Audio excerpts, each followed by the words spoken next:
Hello there. Good evening. Good evening. Hi, everyone. My name is Dr. Trice Glenn. I am the founder and director of Solace Counseling and Consulting. And welcome to our live event. In celebration of our 10th anniversary at Solace Counseling, we are doing a live event every Sunday in the month of September to recognize the anniversary that's going on this month. Solace was founded on the thought of providing holistic mental wellness for others. And so we've created a series called Empower You.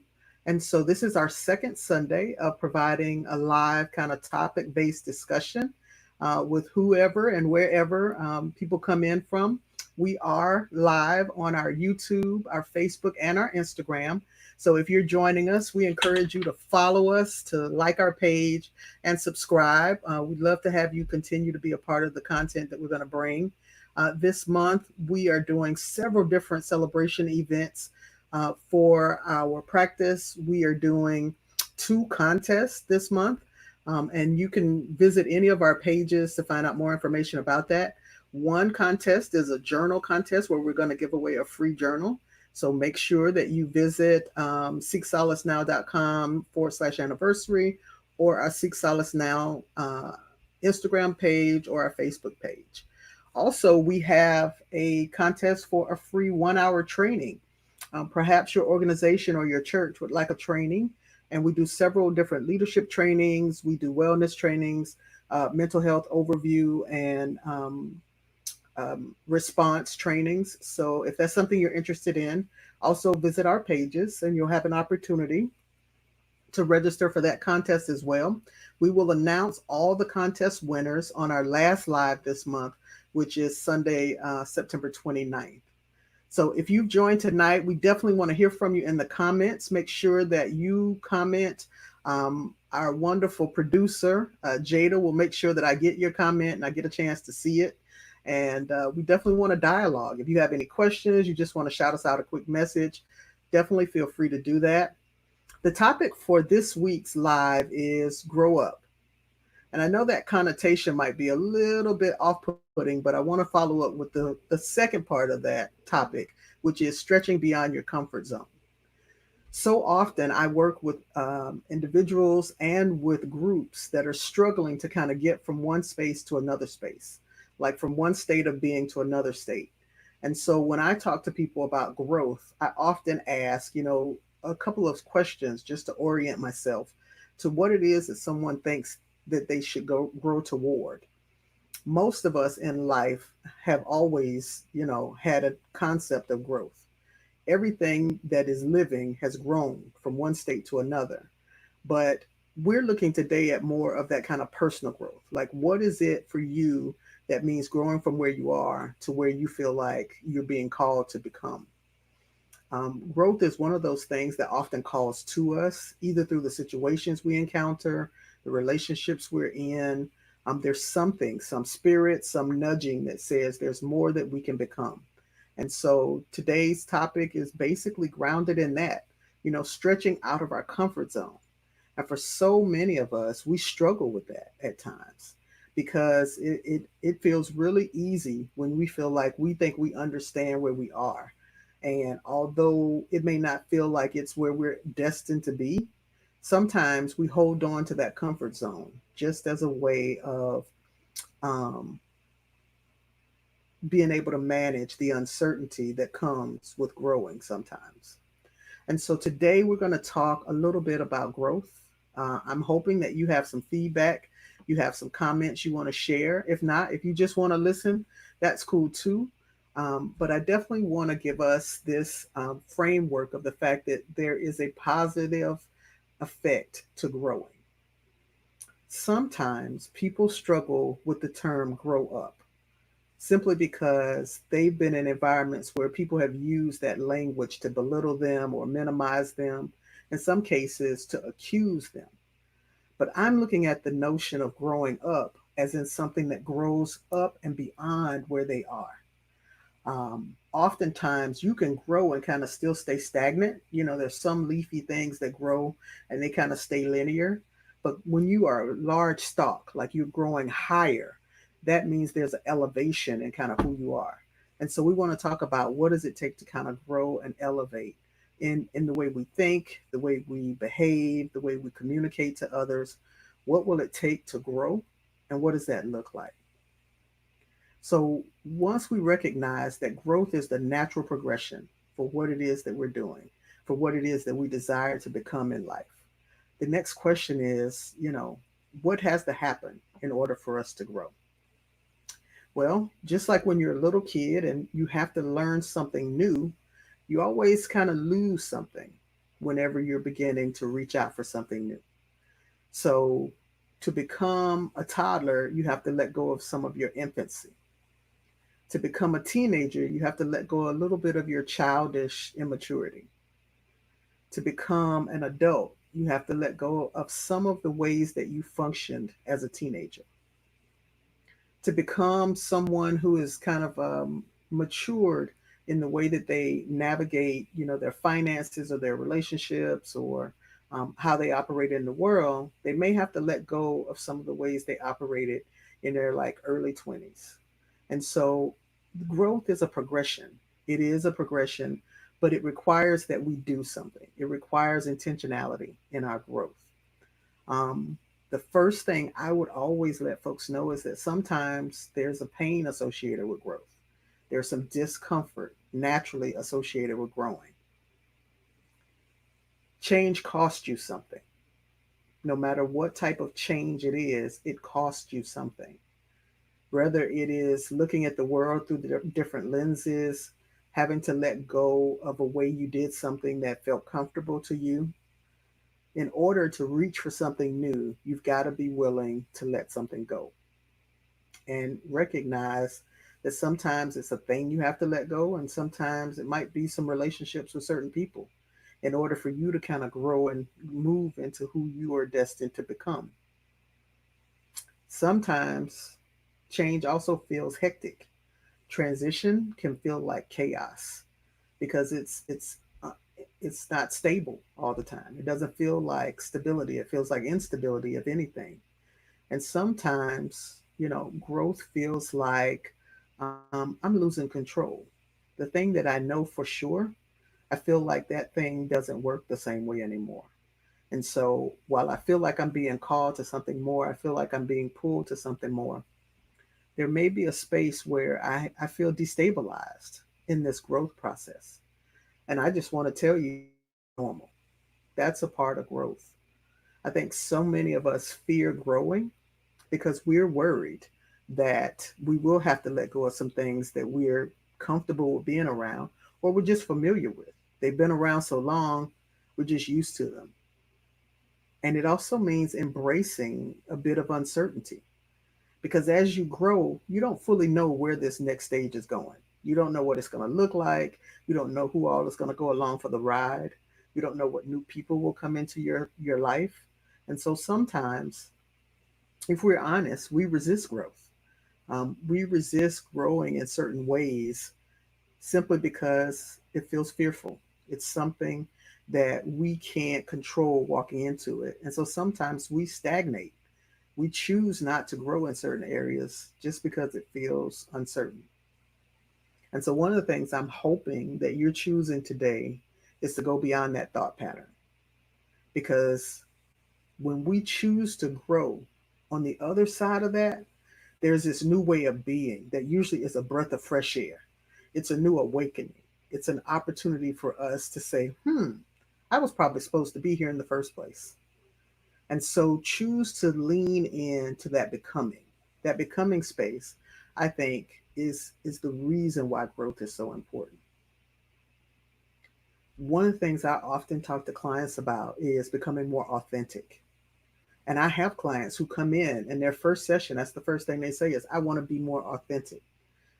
And I go, that's awesome. I want to walk that journey with you because to become more authentic is to become more empowered because you are more aware of who you genuinely are.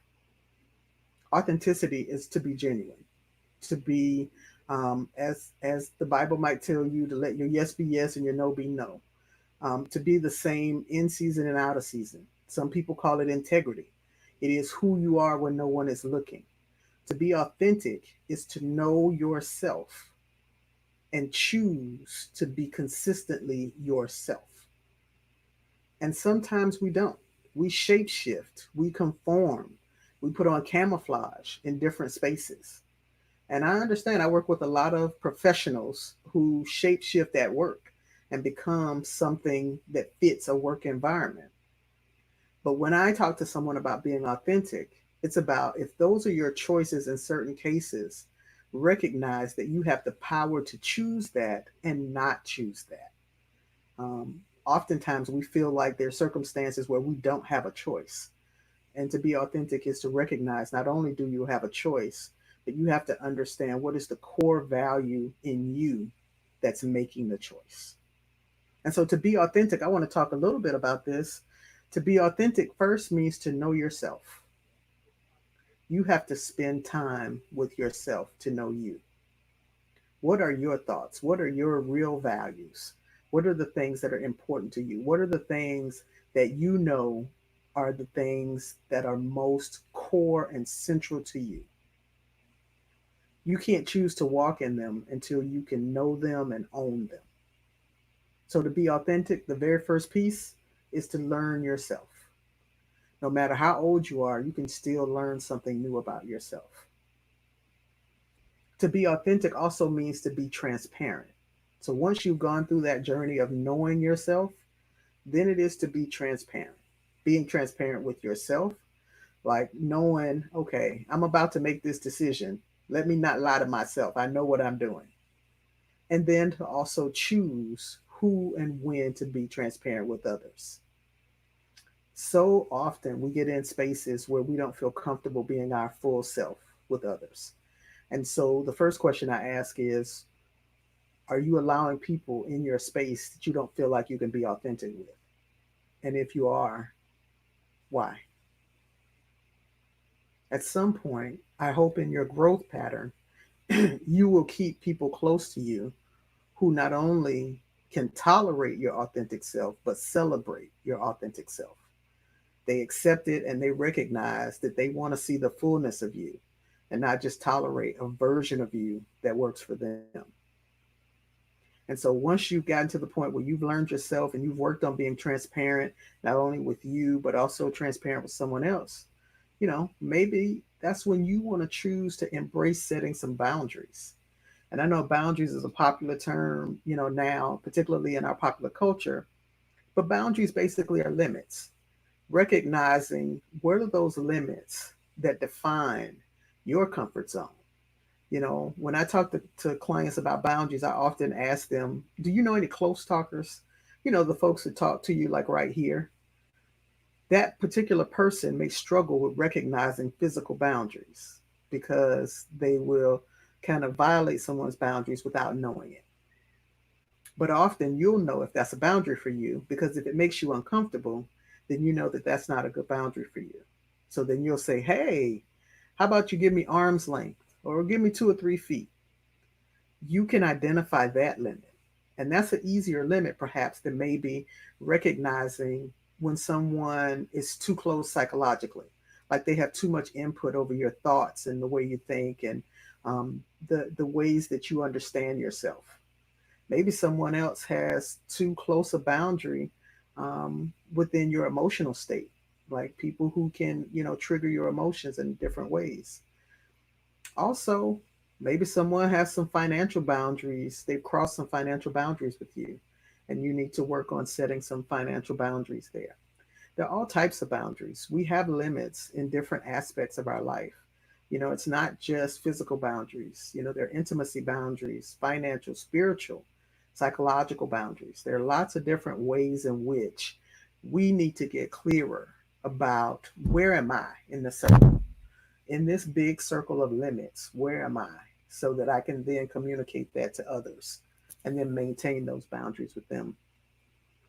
I think to be authentic also means to choose not to betray yourself. So many times, I talk to people who are in relationships or even in family situations where they won't allow themselves to speak their thoughts because they're more concerned about how the other person is going to feel. Well, then my first question is usually, are they concerned about how you feel? What makes their voice more significant than yours?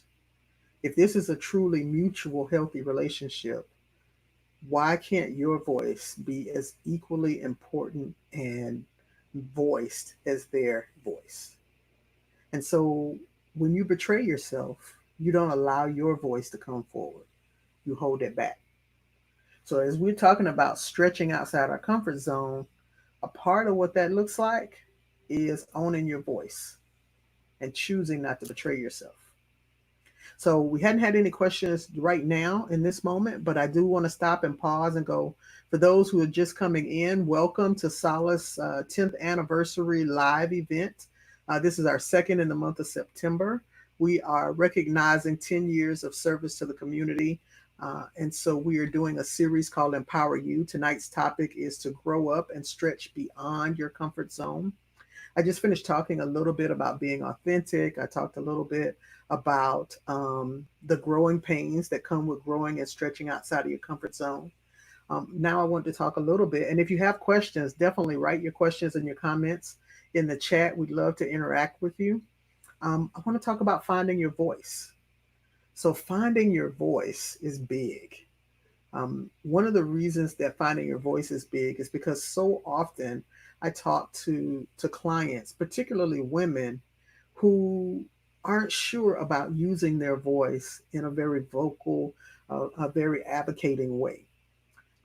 They have either been conditioned to just take care of everyone else and not really have an opinion, or to not share that opinion with others. And so I often talk about finding your voice because I believe you can't stretch beyond your comfort zone without using your voice. You there's a part of being empowered that will help you begin to voice not only to yourself but to others, there's more than this. There's more than this for me, and I want to grow beyond this.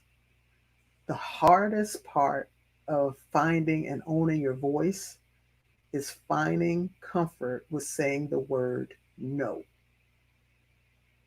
So often we struggle with saying the word no. Those of us who have been conditioned to care for others, be there anytime someone asks, think that we're superwoman or superman, and we can put our cape on and we can get it all done. We can do everything that comes our way. But then when it comes to having the courage to say no, we struggle with that. No is a complete sentence, and it doesn't need any further explanation. A part of your growth is probably learning to be okay with saying no. If your fear in saying no is that this person won't see me the same way, or this person won't still love me, or they won't still be here, then once again, ask yourself the question, what makes their voice and their presence more significant than yours? Once again, this is not professional help. This is not me counseling you through something, but I'm just sharing some thoughts and opinions. And my thought and opinion is you are just as valid in relationship as anyone else. And so if there's something that doesn't align with your spirit, it doesn't align with who you are or what you want to do in that moment, say no and let that no be no. The Bible says, let your yes be yes and your no be no. And there's a reason for that, so that you are not kind of double minded. You're not doing something you don't want to do, you resent doing. And now your whole mind and spirit has changed because you said yes to something you really did not want to do, or you felt you weren't supposed to do, but you said yes because you were more concerned with the other person than making sure you were true to yourself. And so a part of our growth is going to mean embracing no when it's necessary. Another thing is being careful with choosing our words. Growing up looks like being very intentional in the words that we use. Oftentimes we get in situations where we're just talking. Something may come up and we're just saying something, or we are even adding information that's unnecessary. We're adding to something that's not beneficial to the conversation, not going to help that other person, and then it's not helping us to hear us say it, but we're just talking. And we can do it. We can just talk a lot.